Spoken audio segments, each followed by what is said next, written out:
សួស្តីទៅಜನគ្នាបង្ហាញគំរូរថយន្ត REVO Rally ថ្មីមួយគ្រឿងទៀតតម្លៃជាមួយនឹងបច្ចេកវិទ្យាកាមេរ៉ា360ដឺក្រេដែលជាប្រភេទកាមេរ៉ាមើលជុំវិញឡានគឺមានកាមេរ៉ា4គឺយើងមានដំឡើងកាមេរ៉ាមុខមួយគ្រាប់សម្រាប់ចាប់យករូបភាពខាងមុខកាមេរ៉ានៅតិចឆ្វេងស្ដាំនេះវាជាតិចឆ្វេងស្ដាំនេះមួយគ្រាប់ជាខាងស្ដាំមួយគ្រាប់ទៀតហើយនឹងកាមេរ៉ានៅផ្នែកខាងក្រោយនេះគឺយើងចាប់នៅទីតាំងកាមេរ៉ាស៊ីនតែម្ដងនៅខាងនេះបាទចាប់យករូបភាពនៅខាងក្រោយឥឡូវយើងចូលមកមើលរូបភាពនៅក្នុងអេក្រង់តែម្ដងដែលយើងធ្វើការភ្ជាប់រូបភាពចូលទៅក្នុងអេក្រង់ស៊ីននេះគឺជាអេក្រង់របស់ REVO Rally ដែលយើងអាចភ្ជាប់រូបភាពចូលហើយមើលឃើញជុំវិញឡាននៅពេលដែលដាក់កាមេរ៉ានេះហើយនេះគឺបង្ហាញនៅផ្នែកខាងមុខរថយន្តនេះគឺបង្ហាញនៅផ្នែកជុំវិញរថយន្តគឺហៅថា360ដឺក្រេដោយកាមេរ៉ាចាប់ពីលើឡាននៅពេលដែលយើង set up មុំរួចរាល់ហើយយើងអាចមើលនៅខាងស្ដាំនៃរថយន្តបែបនេះថ្ពាល់ស្ដាំនៃរថយន្តគឺយើងឃើញបានទាំងអស់សុវត្ថិភាពមុនចេញដំណើរថ្ពាល់នៅខាងឆ្វេងនៃរថយន្តគឺយើងមើលឃើញ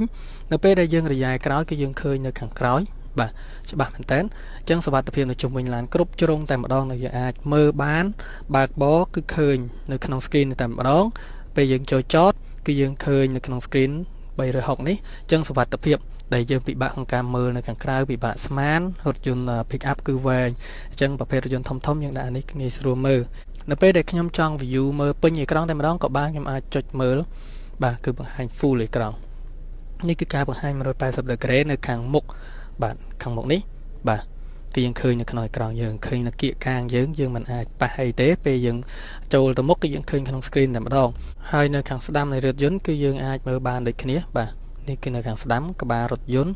នេះកតុយរថយន្តគឺឃើញមួយចំហៀងឡានតែម្ដងគឺងាយស្រួលសុវត្ថិភាពណាស់ហើយនៅខាងឆ្វេងខាងក្រោយបាទខាងក្រោយគឺយើងអាចមើលពេញអេក្រង់បានដូចគ្នា180ដឺក្រេគឺឃើញធំអញ្ចឹងប្រភេទកាមេរ៉ានេះអតិថិជននឹងអាចមើលឃើញជុំវិញនៃរថយន្តរបស់អតិថិជនបានសុវត្ថិភាពបែបនេះដោយយើងមិនចាំបាច់ចុះពីរថយន្តទេគឺយើងអាចមើលឃើញក្នុង screen សុវត្ថិភាពពេលបើកបរពេលចូលចតពេលមុនចេញដំណើរអញ្ចឹងអតិថិជនគ្រប់ឡាននេះអាចដំឡើងបានភាគច្រើននៃប្រភេទរថយន្តហើយចម្ងល់បន្ថែមអតិថិជនអាចតាក់ទងមកលេខទូរស័ព្ទនៅខាងលើឬជើញមកមើលនៅហាង